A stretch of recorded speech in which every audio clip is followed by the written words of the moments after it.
আজকে আমরা ষষ্ঠ শ্রেণীর দ্বিতীয় পর্যায়ক্রমিক মূল্যায়ন 2025 সালের পরিবেশ ও বিজ্ঞান বিষয়ের নমুনা প্রশ্নপত্র সেট 4 সম্পর্কে আলোচনা করব। তো চলো এই ভিডিওতে আমরা দেখে নিই ক্লাস 6 এর সেকেন্ড ইউনিট টেস্ট 2025 পরিবেশ ও বিজ্ঞান বা সায়েন্স সাবজেক্টের এই কোশ্চেন পেপার এবং তার এমসিকিউ ও এসএকিউ প্রশ্নের উত্তরগুলো। তো দেখো সেকেন্ড ইউনিট টেস্টে তোমাদের 50 নম্বরের পরীক্ষা নেওয়া হচ্ছে এবং সময় থাকছে 1 ঘন্টা 30 মিনিট। যদি এই প্রশ্ন এবং উত্তরের পিডিএফগুলো পেতে যাও সহজ লেসন অ্যাপটিকে ইনস্টল করবে। অ্যাপের লিঙ্ক ডেসক্রিপশন বক্সে রয়েছে, সেখান থেকে তোমরা অ্যাপটিকে ডাউনলোড করে প্রশ্নগুলোর পিডিএফগুলো নিতে পারো। পিডিএফগুলো পেইড কোর্সের মধ্যে দেওয়া থাকবে। দেখো এই কোশ্চেন পেপার 1 নম্বর থেকে বলা হচ্ছে সঠিক উত্তরটি নির্বাচন করে লেখো। যে কোনো 12টির উত্তর লিখতে হবে। 1 × 12 = 12। 1 নম্বর থেকে মাটির যত গভীরে যাবে চাপ ও উষ্ণতা তত বাড়বে কমবে, একই থাকবে না কোনোটি নয়। তো মাটির যত গভীরে যাওয়া যাবে তাপ ও উষ্ণতা তত বাড়বে। 2 নম্বর দাগে জীবাশ্ম জ্বালানির মধ্যে সবচেয়ে কম পরিমাণে দূষণ ঘটায় কয়লা, ডিজেল, কেরোসিন না প্রাকৃতিক গ্যাস। তো জীবাশ্ম জ্বালানিগুলির মধ্যে সবচেয়ে কম পরিমাণে দূষণ ঘটায় সেটা হচ্ছে প্রাকৃতিক গ্যাস। 3 নম্বর লব্ধ রাশি হলো দৈর্ঘ্য, ভর, ক্ষেত্রফল না সময়। তো এগুলোর মধ্যে লব্ধ রাশি কোনটা? ক্ষেত্রফল, এটা হচ্ছে লব্ধ রাশি। 4 নম্বর থেকে পোড়া চুন ও জলের বিক্রিয়ায় উৎপন্ন হয় তাপশক্তি থেকে রাসায়নিক শক্তি, তড়িৎ শক্তি থেকে তাপশক্তি, রাসায়নিক শক্তি থেকে তাপশক্তি, কোনোটি নয়।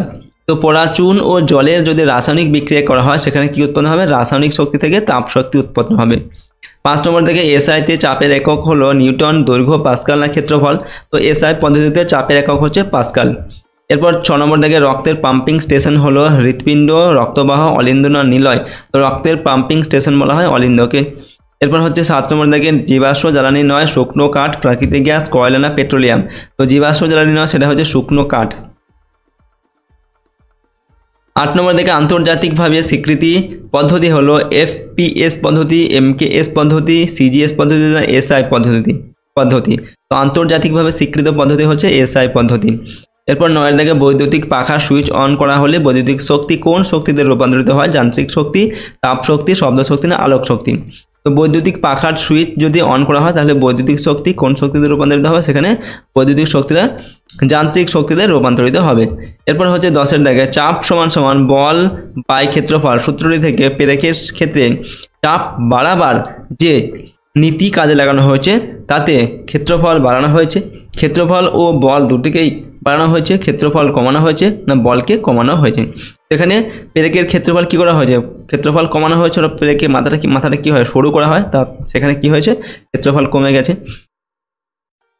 পরের প্রশ্ন 11 নম্বর দাগে ঝামা পাথর বলা হয় গ্রানাইটকে, পিউমিসকে, মার্বেলকে না ব্যাসল্টকে। তো ঝামা পাথর বলা হয় পিউমিসকে। 12 নম্বর দাগে মানব শরীরের কোন অঙ্গকে রক্তের শোধনাগার বলা হয়? ফুসফুস, বৃক্ক, হৃৎপিণ্ড না প্লীহা। সঠিক উত্তর লিখবে এখানে বৃক্ক। এরপর 13 নম্বর দাগে মানুষের হৃৎপিণ্ডে কুঠুরি থাকে 2টি, 3টি, 5টি না 2 + 2টি। তো মানুষের হৃৎপিণ্ডে কুঠুরি থাকে 2 + 2 অর্থাৎ 4টি থাকে। 2টি অলিন্দর কুঠুরি আর 2টি নিলয়ের কুঠুরি থাকে। এরপর হচ্ছে 14 নম্বর দাগে এক ঘন সেমি হলো 1 মিলিমিটার, 100 মিলিমিটার, 1000 মিলিমিটার, 0.1 মিলিমিটার। তো 1 ঘন সেন্টিমিটার মানে হচ্ছে 1000 মিলিমিটার। ওকে। 2 নম্বর দাগে নিচের প্রশ্নগুলির নির্দেশ মতো উত্তর দাও। 1 × 10 = 10। প্রথমে 2 এর 1 শূন্যস্থান পূরণ করতে হবে। 1 × 5 = 5। 1 দাগে চুনাপাথর এক ধরনের ড্যাশ শিলা। তো চুনাপাথর হচ্ছে এক ধরনের পাললিক শিলা। 2 নম্বর দাগে কলকাতা থেকে দিল্লির দূরত্ব মাপা হয় ড্যাশ এককে। তো কলকাতা থেকে দিল্লির দূরত্ব মাপা হয় কিলোমিটার এককে। 3 নম্বর হচ্ছে সাধারণভাবে কাজ করার সামর্থ্যকেই ড্যাশ বলে। তো সাধারণভাবে কাজ করার সামর্থ্যকেই শক্তি বলে। জলের গভীরতা বাড়লে চাপ ড্যাশ। তো জলের গভীরতা বাড়লে কি হবে? চাপ বাড়বে। 5 নম্বর থেকে মানুষের হৃদস্পন্দন মিনিটে ড্যাশ বার স্পন্দিত হয়। তো মানুষের যে হৃদস্পন্দন সেটা হচ্ছে মিনিটে 70 থেকে 80 বার স্পন্দিত হয়। 2 নম্বর 2 এক কথায় উত্তর লিখতে হবে যে কোনো 5টি। 1 × 5 = 5। 1 নম্বর থেকে সিএনজি এর পুরো নাম লেখো। সিএনজি এর পুরো নাম কম্প্রেসড ন্যাচারাল গ্যাস।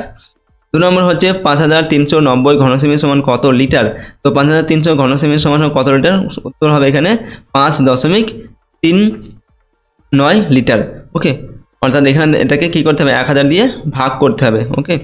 1000 ঘন সেন্টিমিটার সমান 1 লিটার হয়। তো এখানে 1000 দিয়ে আমরা ভাগ করলে 5. কত হবে? 39 লিটার। 3 নম্বর হচ্ছে রেল লাইনের পাথর কি শিলা। তো রেল লাইনের পাথর হচ্ছে আগ্নেয় শিলা।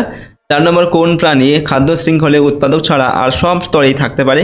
এখানে উত্তর লিখবে মানুষ, কারণ এরা তৃণভোজী এবং মাংসাশী উভয় প্রকৃতির। অর্থাৎ মানুষ কিন্তু তৃণভোজী মানে কি শাক পাতা সেগুলো খায় অর্থাৎ ভেজিটেবল, তার সঙ্গে সঙ্গে কিন্তু মাংসাশী প্রাণীও অর্থাৎ মাংসও খায় আর কি। এরপরের প্রশ্ন 5 নম্বর, কোনো স্থির বস্তুকে গতিশীল করতে কি প্রয়োগ করতে হয়? তো কোনো স্থির বস্তুকে গতিশীল করার জন্য বল প্রয়োগ করতে হয়। 6 নম্বর, বেমানান শব্দটি খুঁজে বের করো। ব্রঙ্কাস, আলভিওলাই, ধমনী, নাসা, বিবর। তো বেমানান শব্দটি এখানে হচ্ছে ধমনী। 7 নম্বর, ত্রিপত্র কপাটিকার কাজ কি? তো ত্রিপত্র কপাটিকার কাজ হচ্ছে ডান নিলয় থেকে ডান অলিন্দির রক্তের প্রবাহকে বাধা দেয়। 3 নম্বরে হচ্ছে যে কোনো দুটি প্রশ্নের উত্তর এখান থেকে লিখতে হবে, প্রশ্নের মান 2 করে, 2 2 4 নম্বর। 1 নম্বর থেকে ম্যাগমা ও লাভার দুটি করে পার্থক্য লিখুন। 2 নম্বর, কোনো ধাতুর একাধিক খনিজ থাকলেও তার সবগুলোই আকরিক নাও হতে পারে, এটা ব্যাখ্যা করে লিখতে হবে। 3 নম্বর হচ্ছে কেন পেট্রোলিয়াম শোধন করা দরকার। এরপর তো এখানে 3টি প্রশ্ন দেওয়া আছে, 2 নম্বর দুটির উত্তর কিন্তু এখান থেকে লিখতে হবে। 4 নম্বর থেকে দেখো নিচের যে কোনো 8টি প্রশ্নের উত্তর লিখতে হবে, প্রশ্নের মান 3 নম্বর করে, 3 8 24 নম্বর। নাম্বার 1, প্রাথমিক একক এবং লব্ধ মৌলিক একক কাকে বলে? প্রাথমিক একক বা মৌলিক একক কাকে বলে?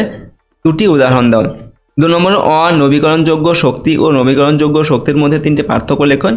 3 নম্বর হচ্ছে বার্নৌলির নীতিটি উদাহরণ সহ উল্লেখ করো। 4 নম্বর, প্লাজমা বা রক্তরস কি, এর দুটি কাজ লেখো। 5 নম্বর থেকে হাড়ের 3টি সমস্যা লেখো। পরের প্রশ্ন 6 নম্বর থেকে আন্তর্জাতিক প্রমাণ মিটার বলতে কি বোঝো? মিটার কোন ভৌত রাশির একক? 7 নম্বর হচ্ছে খাদ্য শৃঙ্খল বলতে কি বোঝো? একটি তৃণভোজী খাদ্য শৃঙ্খল তৈরি করেন। 8 নম্বরে নদীর বাঁধের তলদেশ চড়া হয় কেন? ফুঁ দিলে বায়ু গতিশীল হয়, এর ফলে চাপের কি পরিবর্তন হয়?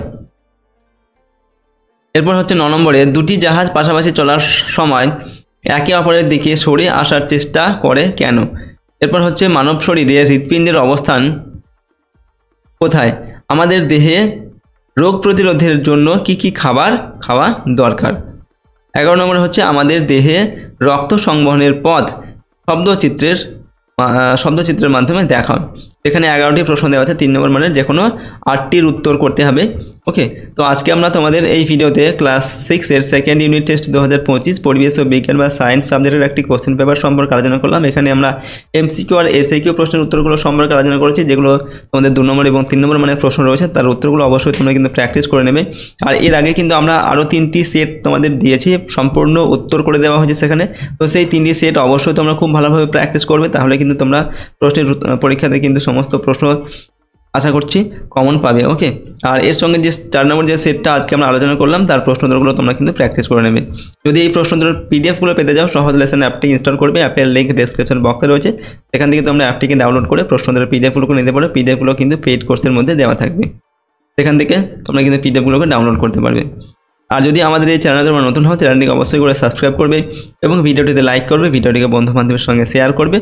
ওকে, তো চলো আজকে আমরা এই ভিডিওটিকে এখানেই শেষ করছি। সম্পূর্ণ ভিডিওটি দেখার জন্য অসংখ্য ধন্যবাদ।